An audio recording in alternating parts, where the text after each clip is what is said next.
Il-Ministru għall-Enerġija u l-Ilma Joe Mizzi qal li fi żmien 3 snin mistenni jibda l-bini tal-pipeline tal-gass bejn Malta u Sqallija. Il-pipeline huwa ħolqa oħra mill-pjan tal-Gvern fil-qasam tal-enerġija li se jaqgħad lil Malta mal-kontinent Ewropew u eventwalment jieħu post il-bastiment li bħalissa jaħżen il-gass naturali għal ġenerazzjoni tal-elettriku mill-power station tal-gass f'Dellimara. Il-Ministru Mizzi qal li bħalissa qed jitħejjew bosta tenders brabta ma' dan il-proġett fosthom dawk ambjentali u marittimi. Bħalissa qed nippreparaw it-tenders li sa Mejju jkunu lestu fejn se joħorġu biex isir l-environmental assessment, fejn se jsir marine survey u anke wkoll il-pjanti dettaljati tal-infrastruttura.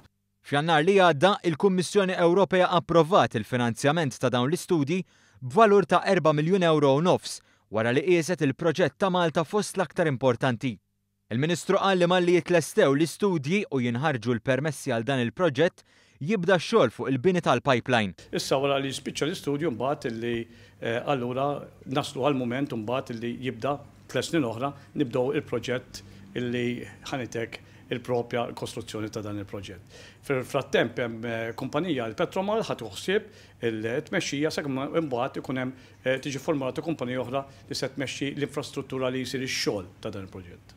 Intant fl-aħħar jiem beda proċess ta' konsultazzjoni pubblika marbut mal-proġettura tal-permessi fosthom laqgħa pubblika f'Marsa Xlokk li matula saru qatt ta' preżentazzjonijiet dwar il-proġett. Il-laqgħat ta' konsultazzjoni se jsiru wkoll fi Sqallija u l-Italja.